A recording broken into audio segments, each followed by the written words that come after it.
well as he could in the fields, but nevertheless, they were doing some logging one afternoon or one day.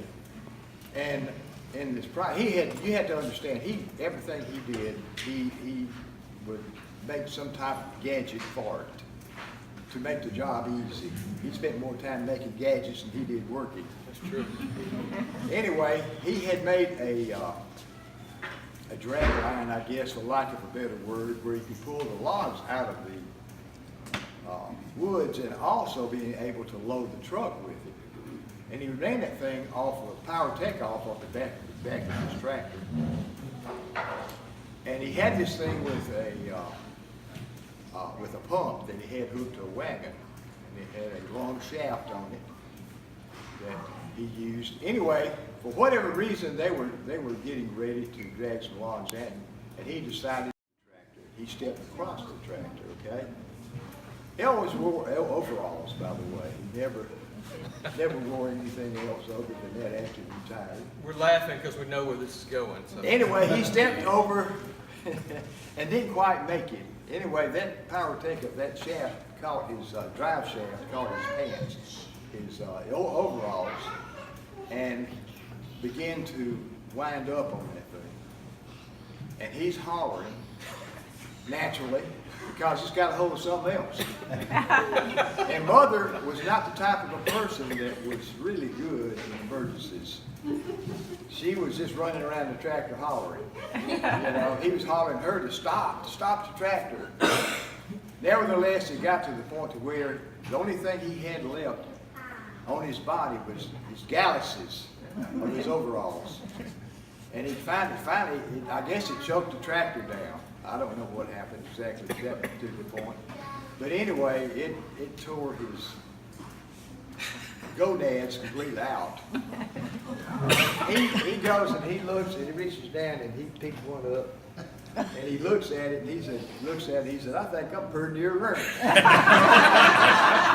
that's where the story started with that.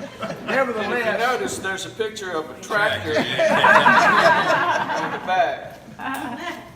So he said, well, I got to get to the hospital, so he's nothing down there but his tractor to ride on, so he unhooks the thing, you know, all this going on. Mother couldn't, she's still running around the tractor. And so he gets on the tractor to leave, and he starts out, he had to come around the road to get to where he was going because it was so grown up and had a creek he had to cross. Anyway, he started back out toward the road, and my mother told him, she was riding on the tractor, he got her up there, and she said, you can't go out there, you don't have any clothes on. You know, not that he was completely concerned about that, but nevertheless, he decides he gets across the creek somehow. So he looks at her, and he says she's almost white, she's so scared to death. So he said, well, I better start singing, you know, maybe calm her down. So he starts singing Jimmy Rogers' songs, you know, he's got a yodeling part in it. He could do that well. Anyway, about halfway there, he starts hitting, you know, singing real. Anyway, so he gets to the track, he gets to home in his house, and the only thing she had was some paper towels, and she just, you know, wadded those things up. He sat on that, so they take off the top. They're in Harrisville, by the way, which is about 30 or 40 miles from the hospital in Jackson. They get to Fortification Street. This is almost at the hospital. I mean, in spitting distance. You can see it. And his oil light comes on, you know, he's real concerned about himself. His oil light comes on his van, a van that he rebuilt and was proud of. So he stops. And he said, I think I got a quart of oil in the back of the car. Yeah. You know, so he gets this oil out. Finally, he puts oil in his van and proceeds on to the hospital.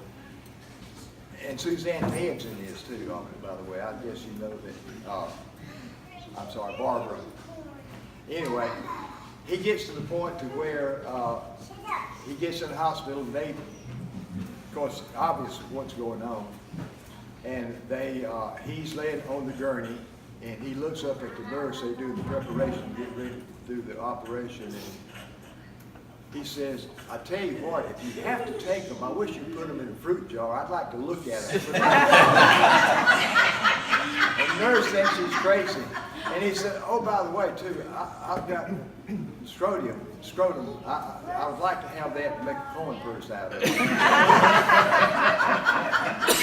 All the while, never lose the sense of humor. Anyway, the next day, Ted gets to the hospital after he's doing his rounds at the hospital. Ted, Barbara's back. I can't find her. She's back there. Okay, there she is. Okay, so she's heard this story. So he gets there, you know, and he's making his round, and they're talking about this crazy person that was at the hospital that afternoon, and telling him the story. He said, that sounds just like my uncle. He said, who was this anyway? And they said, who was it? Tadlock. From where? From Harrisville. That is my uncle.